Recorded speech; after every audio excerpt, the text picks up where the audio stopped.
Hello, everybody, and welcome to Nathan on Shuffle and to our episode today. This is the big year-end special. This is my top 16 album tournament for the year, the show where I put 16 albums that I really loved in progressive rock this year up against each other in a big tournament style. Basically, it's my chance to talk about my favorite music of the year, what albums stood out to me, gush about the stuff that I think is truly excellent in the field of progressive rock and related genres, and to just have a little bit of fun, mix up the format a little bit, and do a bit of a tournament style where I pit albums against each other and crown a winner that's my favorite out of the albums, and do that to the end of the road till I pick out my favorite album of the year. It's just kind of a fun little thing I do, but if you don't care about the gimmicky kind of tournament style thing, you could just listen to me run down my 16 albums, which I'll do at the start here as I start to pair the matchups together and explain why one maybe stood out to me more than the other. But I just want to start by saying that these are all excellent albums. They're all deserving of the crown of Best Album of the Year. I just am going by personal preference, and I've listened through these albums very recently to try to get them as fresh in my brain as possible, so that this is about as accurate as it could possibly be to how I feel at this moment in time. But if I did this a week from now, my ranking might totally shift and change. So this is just my taste, my personal preferences. It won't match up completely with your taste, but maybe you could take it as some great recommendations of great prog albums this year, and me getting a chance to talk about the genre in general and how I feel the state of progressive rock is at the current moment. So thank you guys for joining me, and let's dive into the tournament and talk about some great albums from this year.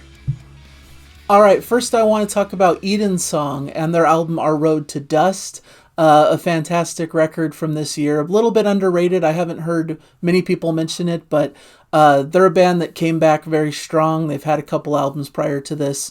And they have a sort of harder-edged prog rock style. You know, think Jethro Tull meets Dream Theater, perhaps, and you're getting kind of close. But I just thought this album was truly special. It's my favorite album that they've produced thus far. I believe it's their third studio album, and they really refine their craft. It's great, excellent production. I love the vocal blend. They have some truly excellent vocal harmonies on this record that expand it in a great way. They have a track called Black Crow, one of my favorite songs of the year, that takes this almost poppy aesthetic and blends it with this folk prog that they do so well. There's a hard-hitting instrumental track. There's an epic closer. And it just does all the things I want in progressive rock, and I love when a lesser-known band kind of knocks it out of the park and does an incredible job with their new album. And so this one hit me exactly where I needed it to and was an excellent release this year. And it goes up against Parasomnia by Dream Theater. This album marks the return of Mike Portnoy to the band, which is really exciting for the fandom.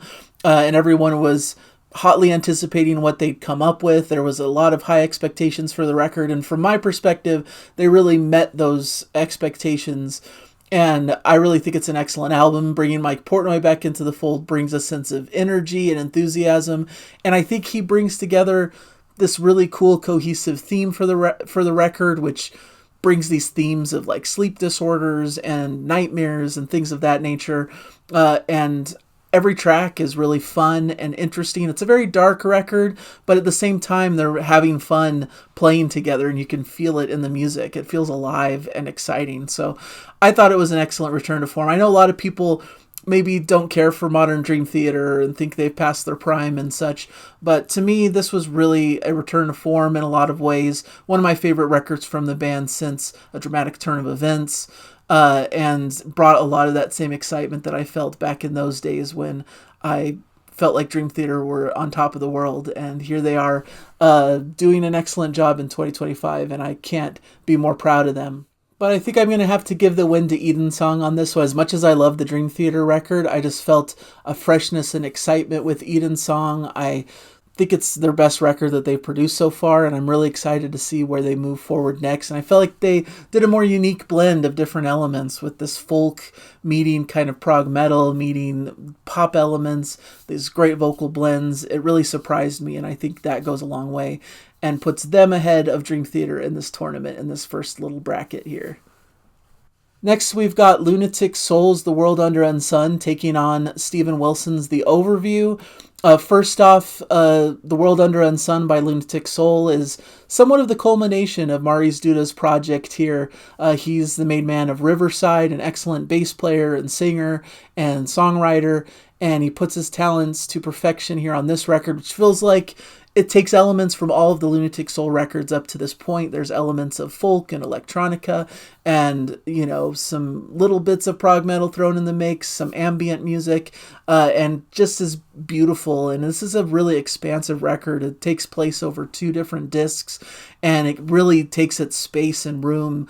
And I used to think Lunatic Soul was kind of a lesser project for Maurice Duda. I really enjoyed Riverside and more of the metal, hard-hitting side of their sound, and thought this was sometimes a bit meandering, a bit lighter, and wasn't quite my thing, but I feel like it all comes together on this record. I'm starting to mature a bit in my listening habits, and I really love letting these lengthy pieces just wash over me, and I feel like there's a lot of variety here and just some excellent bass lines and great singing and great performances, and it's this culmination of story that's been taking place over so many albums, and I think it was realized really well, and so it had to be on my list here, but it's going up against a titan in Steven Wilson.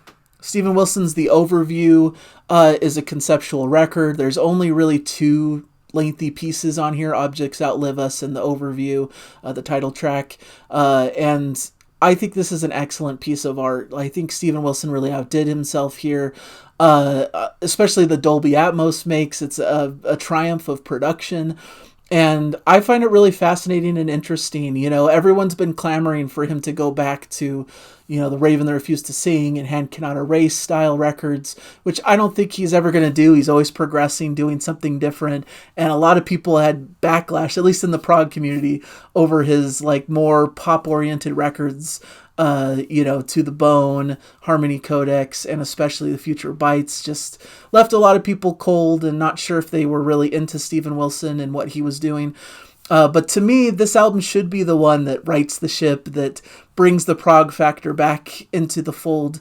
To me, this is just as good as, some of his earlier prog records and some of his best works with Porcupine Tree.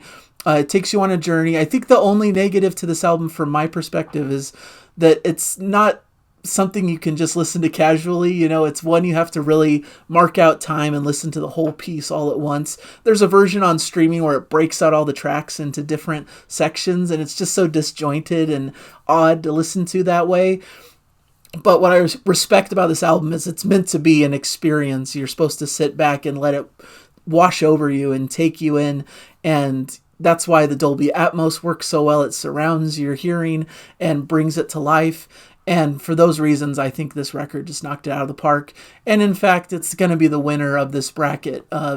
I prefer this record over the Lunatic Soul one. And I know, as soon as someone like Steven Wilson becomes popular and a lot of people like his stuff, I think there ends up being a little bit of backlash.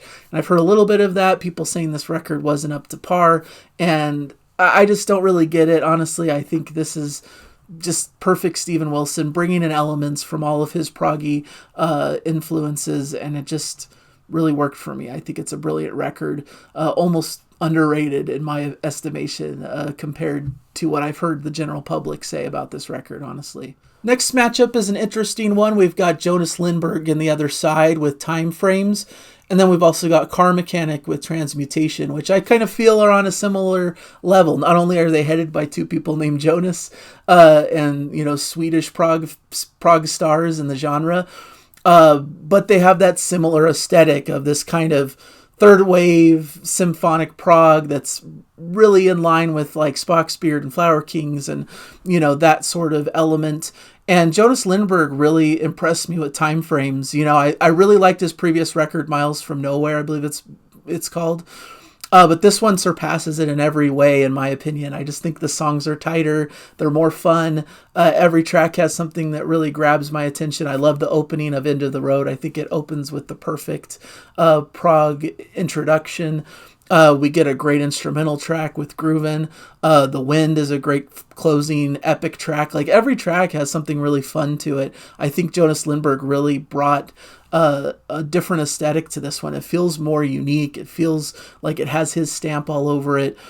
even though it nods a lot to those artists that I mentioned, the Transatlantics and the Flower Kings of the world.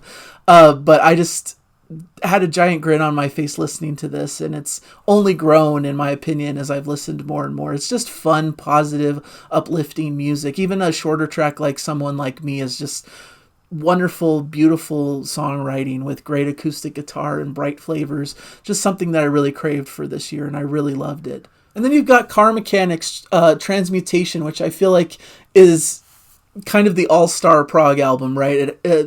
Jonas Reingold kind of brought in a huge cast of characters who are prominent in the prog music scene, and they all shine on this record in various ways, and you get all that you might expect from a record, a short instrumental burst at the beginning to get you into the world of the record. End of the Road, which is the same track title name as the song on Jonas Lindberg's record, so it's funny that they both have a track called End of the Road, both excellent, both harkening back to that classic symphonic prog. And this one has a giant epic at the end also. So these albums are kind of structured in a similar way, honestly.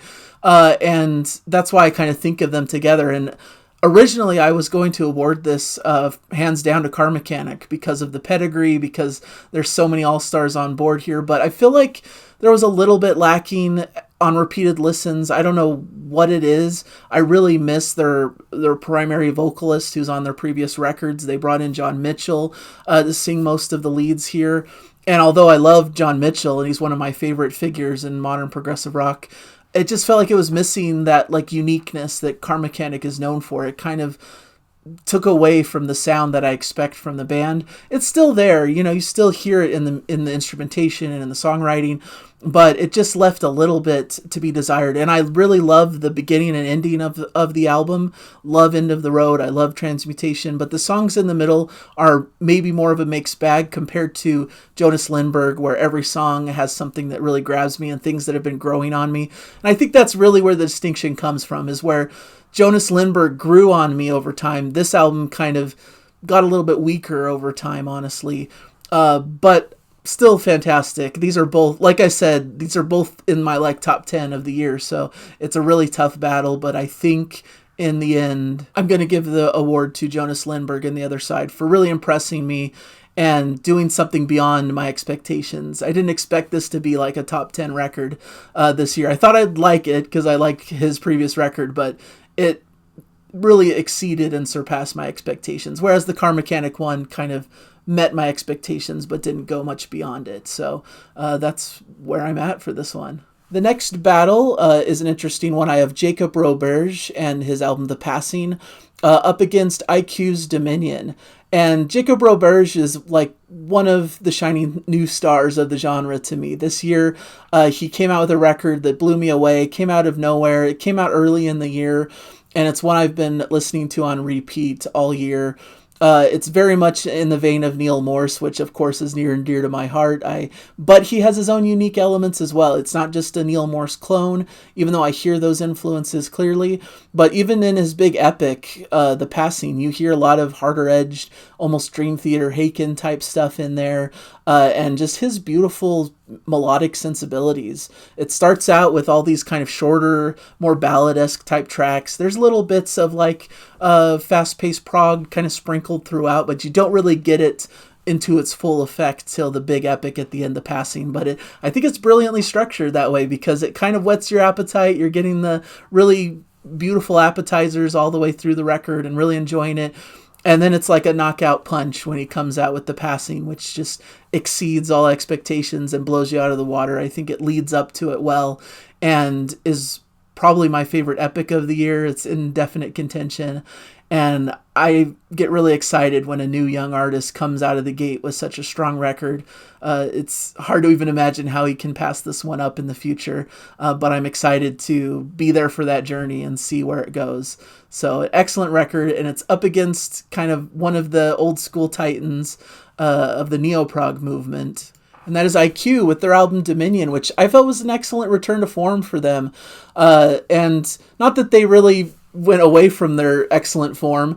I felt there was a slight dip in their previous album, Resistance. I may be alone in this, but it just never really grabbed me. I enjoy it when I listen to it, but nothing really sticks with me. And it just, maybe because it's such a long, sprawling album, it's just really hard to wrap my brain around because there's so much music to unpack. But this one is a shorter, more compact package. They got under an hour on this one, and it brought back like the feelings of the IQ that I love from like the Road of Bones era, from Frequency and Dark Matter. Like, it brought them back to prominence with an excellent epic track called The Unknown Door to start off the record, another contender for best epic this year. Ends with just this beautiful track called Neverland, and everything in between is just classic IQ. They really boiled it down to like distilling the best of the band, and there's some hard-hitting stuff, especially in the Unknown Door epic, as well as Far From Here. There's some like almost metallic type influences, but by and large you hear a lot of their classic neo-prog style, beautiful vocals, and it's all just done expertly well. They really have honed in their craft here, and I think it brought about an excellent beautiful statement of a record. And this is a closer battle than you might expect, but I'm still going to give it ultimately to Jacob Roberge and move him on in the tournament. The passing was just something special that blew me away, that I've listened to on repeat all year, and is one of the most exciting new discoveries in the genre, and I just think it deserves all the praise, so I'm moving that on in the tournament. Next, we're getting into Echolyn and Time Silent Radio 2 and 7. I'm kind of grouping them together, versus Cosmic Cathedral, Deep Water. So this is a very interesting one, of course, if you know me and my taste. Echolyn have been one of my favorite American prog bands. They've been around for quite some time. They really came to prominence in the early 90s and have had, a bit of a rocky career at certain levels, but I like their resurgence in their last stage of records. I like their self-titled record, and this one really impressed me. It's been one I've been anticipating and excited for quite some time. They've been in the studio and talking about it upcoming, and it's just this giant piece of material, and I love every track on it. It's really interesting how it was released, because basically they released it as two different albums, but at the same time there's Time Silent Radio 7, which is the shorter tracks, and then you've got Time Silent Radio 2, which is the two big epics, similarly structured to like Innocence and Danger from Neil Morse Band. I fit them together as like a double album, basically, when I listen to it. It doesn't really make sense to me to consider them as two separate albums, because it's one project that all works together in tandem. And I just think it was excellent. A return to form for the band. Not that they really needed to return, but I mean, after kind of a longer hiatus, like coming back with material this strong, the two epics are fantastic and take you on a lot of different journeys. And I really like Echolyn because they're unique. They have a very signature sound that doesn't sound a lot like anyone else. But they harken back to the classics and bring it into a new era, bring this kind of Americana sort of vibe.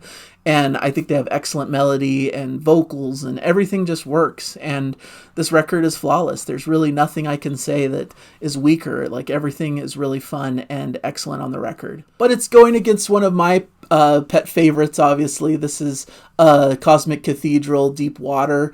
Projects from Neil Morse this year, including Chester Thompson and Byron House and Phil Kagi. So an excellent group of seasoned musicians, and it brought a little bit of a different side to Neil Morse's sound, honestly. This almost yacht rocky kind of feel, the Steely Dan kind of feeling to the music, a little bit of a jazzy undertone. And it's really not fair to call this yacht rock, honestly, but it's Neil Morse's signature style, but done in a little bit more of a laid-back kind of jazzy feel. Some of the tracks just feel really in the pocket in that way. A lot of good grooves and a lot of good feeling to the track. It starts off with a mini epic, The Heart of Life, which is excellent. Just sounds like kind of classic Neil Morse songwriting.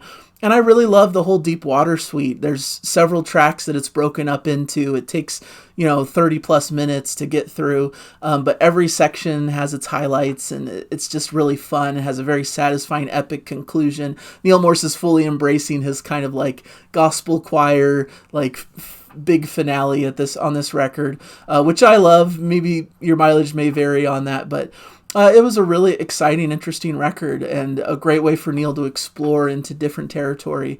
But ultimately, when it comes to which one I want to win in the tournament here, have to go with Echolyn. I think it is just a stronger record for me, and like absence makes the heart grow fonder, maybe in this case. They haven't been around for a stretch of time, and I've been desperate for a new record. I believe 2015 was their previous record. I heard you listening.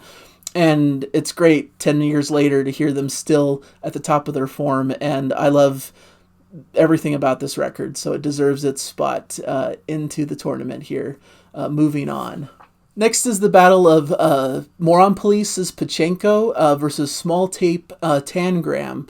And these are late releases in the year, so it's kind of interesting to pair these together.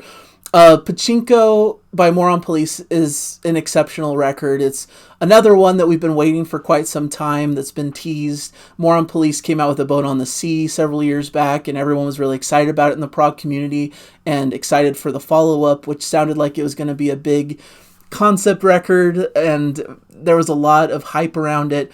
And the fact that it not only met but exceeded all of the hype and is just brilliant start to back, has all of their signature kind of zaniness and pop hooks, and it's just melodically satisfying. There's so many memorable moments, and they all return in epic fashion in the closing moments of the record.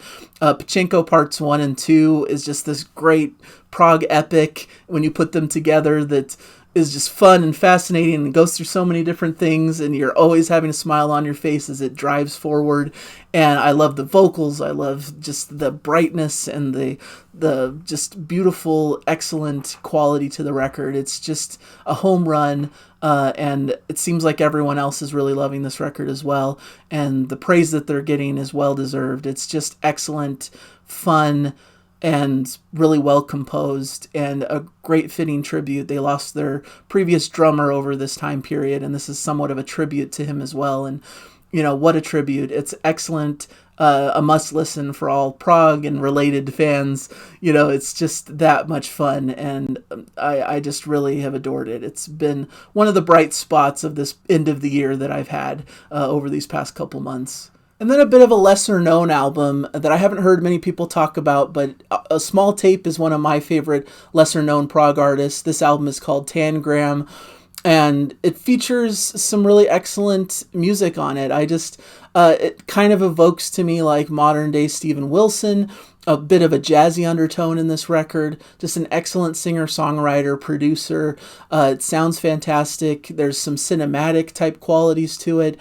And I just love every track here. There's something fun. There's some extended jazzy, like, instrumental sections. Celine has this, like, kind of acoustic, folky kind of flavor that goes off into a jam session. Some of the shorter tracks are just beautiful vignettes and great singer-songwriter moments. Phoenix has an excellent build to it, to an epic conclusion. I just think there's a lot to enjoy on this record. It's kind of, to me, what I wish Steven Wilson's The Harmony Codex was, done a little bit more to my taste and my style. And it's really cool. 7 tracks, essentially. One of the tracks is split into 3 parts throughout the record. It's a compact listen, and it hits hard, and every track has something kind of fun and interesting, ear candy, great production values, and it's been one that's grabbed me at this end of the year that I definitely heartily recommend to people who may not have heard of this artist. But it's got to be Moron Police moving on here. The record has really blown me away and deserves all the praise that's being heaped upon it, and is kind of a mind-blowing record, so that moves on in the tournament at this stage.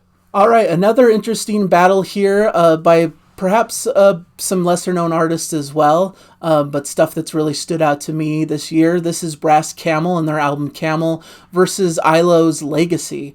Brass Camel are just a fun prog band. They have a bit of this kind of classic rock, funk rock kind of swagger to them, but then they bring in some really cool progressive rock influences. This album starts and ends with 2 pretty big prog pieces, mini epics, if you will. The first one reminds me a lot of Rush at moments, but brings in their kind of funk flavor as well.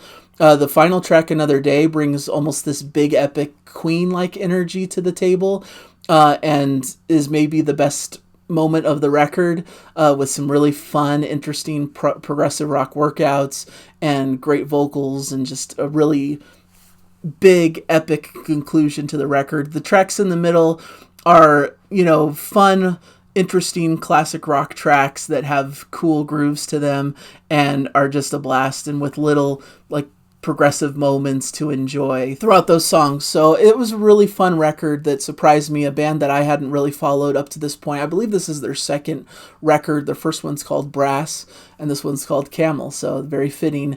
And they're just a fun young band. They seem pretty active out and like playing live and doing stuff out there.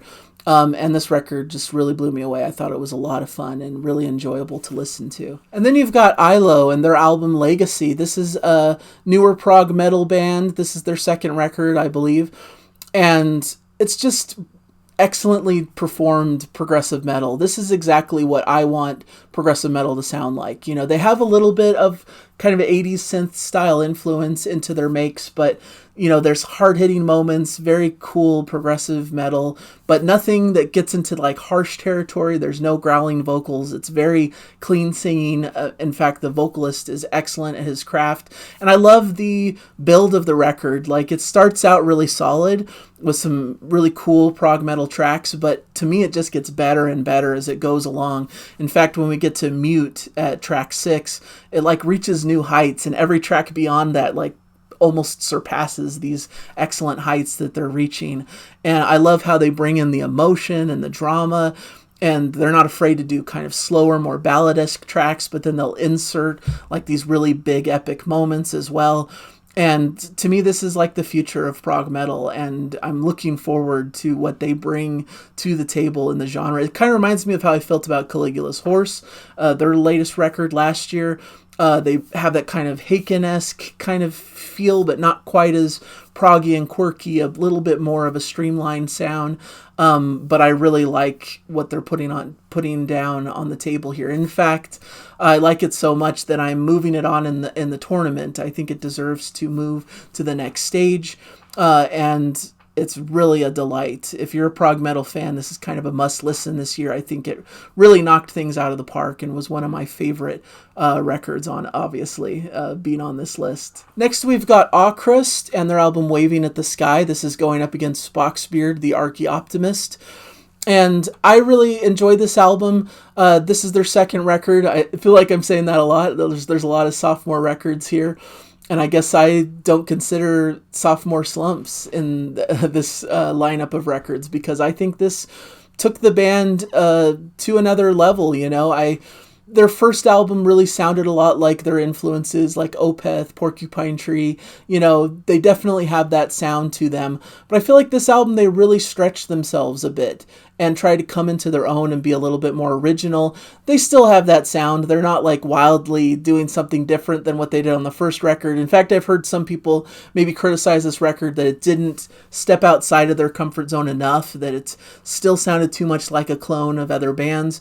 But I felt there was a bit more individuality here, and I don't really care as much about like really leaning and celebrating your influences. I think that can be done really well, as long as it's obviously not a plagiarism or a carbon copy, and I don't feel that with Avkrust. I think they put their own stamp enough on this material. There's some growling on the record on certain tracks, but I like how they do it so tastefully.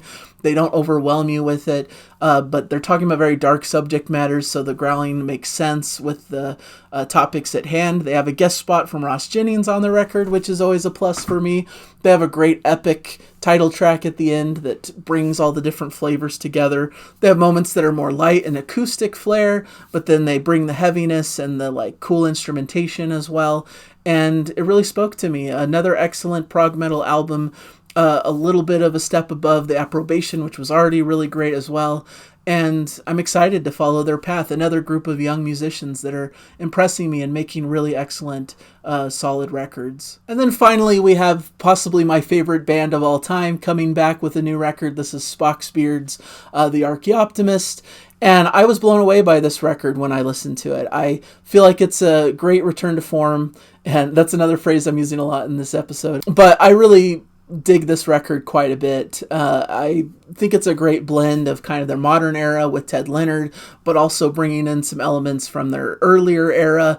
It really has the same flavor of Rio's solo record, Myth of the Mostraphus, which has the same writing duo. Ryo Okamoto and Michael Whiteman are basically the brains behind this album, as well as the Myth of the Mostraphus. In fact, it seems like this record was first conceived as a solo record follow-up to Myth of the Mostraphus, but they decided to bring it into Spock's Beard, which I think was an excellent choice. They have another track in the Thought series on this record with those cool Gentle Giant vocal rounds. And once again, similar with the Ihlo record, I felt like this one has a build to it as well. I feel like the weakest track is probably the opening track, but it just gets better and better as it goes along. I love the epic, the title track, the Archaeoptimist. It has some cool, like, almost funky, dancey, kind of discotheque kind of prog moments that I just fall for. Really cool moments where it sits in the pocket. They have a new drummer here, and he really stands out on this record. Next Step is a beautiful closing track that brings back classic Spock's Beard and influences from like Genesis and Yes and all of the classics. Great playing from Rio throughout the record. Wonderful bass grooves from Dave Maros. Ted Leonard's vocals are on point here as well, and it just makes for a classic record that I just couldn't get enough of. And for that reason, I have to move on Spock's Beard. Maybe I was a bit hyperbolic in my original review of this, saying it was like the best Spock's Beard record post Neil Morse. I think it's up there. I think all of the post-Neil Morse records have something unique to offer and are all of high quality. So I don't know if I'd stick to that, but I do think this is one of the strongest in the Ted Leonard era, probably going toe-to-toe with Brief Nocturnes and Dreamless Sleep. I just think it's a barrel of fun and great to see one of my favorite bands still making great music today. That's always exciting. All right, now's the point where I'm going to run out the rest of the tournament. I'm going to try to go through this fairly quickly now that I've really detailed and talked about each album in depth here. You're probably thinking this is going to go on way too long, and you're probably right. I try to keep these a little bit shorter, and it just never works out because I get so excited talking about my favorite records. But let's run through the rest of the tournament here. So we've got Edensong's Our Road to Dust going up against Steven Wilson's The Overview. And even though I really think Edensong did something really exciting and new and fresh here, I have to give it to Steven Wilson's The Overview. Like I mentioned, I think it's one of his best records. You know, I think it's up there with Hand Cannot Erase and The Raven. Maybe that's a bit hyperbolic compared to most people's opinion, but I think he brought the prog element and made a record that's really expansive and just one you have to listen to on headphones and let it immerse you in the experience, and I really like that kind of an experience. That's a great record. Then we've got Jonas Lindberg and the other side, Time Frames versus Jacob Roberge, The Passing. And on this battle, I'm going to have to give it to Jacob Roberge for The Passing. Once again, excellent new musician on the scene, someone who blew me away with their new record. I think it's excellent. Has all the flavors of Neil Morse, but he brings in his own kind of youthful energy and spirit to create a record that's truly mesmerizing and was one of my favorites this year. Next, we've got Echolyn's Time Silent Radio versus Moron Police Pachinko. Another strong battle. These are all great albums. Any of these could be my top spot, but I have to give this one to Moron Police Pachinko. Just, you know, kind of a life-changing record for me. I just have really honestly blown away by it and think they've achieved something really remarkable. And the way they blend this kind of prog flavor and adventurousness with these poppy melodic hooks is just right in the pocket of my taste. And I can't deny how great it is. And then finally, we've got Ihlo's Legacy versus Spock's Beard's The Archaeoptimist. A hard battle. This is very close. But I'm going to give the slight nod to Ihlo and Legacy because I think it's a bit more unique, a bit more exciting. You know, seeing this young band kind of reach a new level is a really fun thing for me to see, where Spock's Beard has been established for a long time. They have other records you could argue are better than the Archaeoptimist, even though it was really solid and really enjoyable and kind of brought me out of a music funk in a lot of ways. I just think Ihlo's Legacy was such a bright spot this year. It was one of the only albums that really stood out to me that came out during like the summer months, and it kind of kept the flame alive of my love of progressive rock, and I'm grateful for the band for that reason. All right, so that leads us to our final four, which I think is very deserving. We've got the overview by Steven Wilson, the passing by Jacob Roberge, Moron Police's Pachinko, and then Ihlo's Legacy are the four that are making it into our top four here. So the first battle, the overview versus the passing, I'm going to give it to Jacob Roberge, honestly. As much as I love the overview, and I'll be its biggest champion and think it's one of Steven Wilson's most excellent works, Jacob Roberge is just a new prodigy in the genre that I can't help but follow and be excited for. And the fact that he is influenced by a lot of the same music as me, and was really excited about my review and covering his album. It's been one of the big stories for me of the year, honestly, to see the excitement over his record and him becoming a big part of the prog landscape, and it's just been really fun. So I have to put the passing into the final two here. And then we've got Moron Police's Pachinko versus Ihlo's Legacy, which is another really strong battle.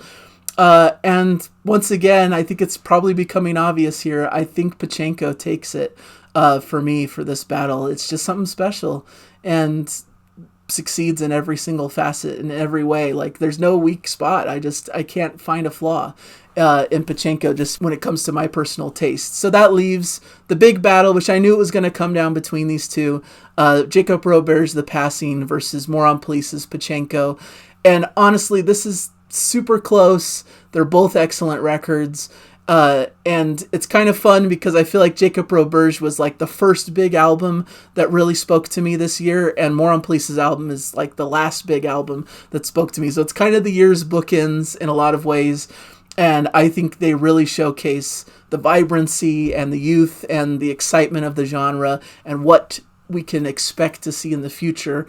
And that's what I'm all about. I love these legacy bands, and I think they all released excellent work this year. But when it comes down to it, my excitement is for the new crop of artists who are reaching their peaks currently instead of it being like years and years in the past.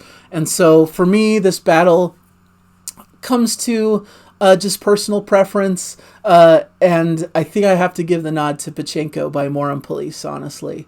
It just blew me away this year, and just everything about it speaks to me on a deep level. I got to bring up that album cover because that's part of its appeal, is just this excellent album cover that I just absolutely adore. I think it's so vibrant and colorful and totally expresses the music itself. And it took it this year. It's just my favorite record by far. And I'm just so grateful for Moron Police for bringing the goods and creating a masterpiece for me personally. I will listen to this record forever.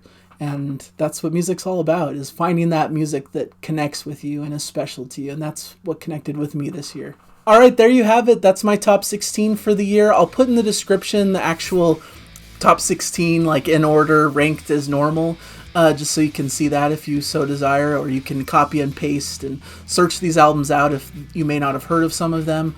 And I'm going to be taking a little bit of a break, honestly, from the channel probably for a little while here, at least through the rest of this year. And I'm rethinking and recharging and thinking about what I want to do next year with the channel. Maybe being a little bit lighter with my work on the channel, and just trying to enjoy the music more and not just try to flood myself with so much music like I tend to do. But I've had a really fun year. Hopefully you guys have enjoyed it too. It's left me with a lot to think about, and I'll probably come back next year with sort of my goals and mentality for the new year and what I want to do with the channel. And hopefully you guys will be excited for what's coming next. Some great releases coming right out of the gate next year. So I'm excited to talk about it, and hopefully you guys are excited to stick around and enjoy the content. So thank you guys, and I'll be coming back next year. Enjoy the music. Have a great holiday season, and I'll catch you hopefully in future episodes. Bye, everybody.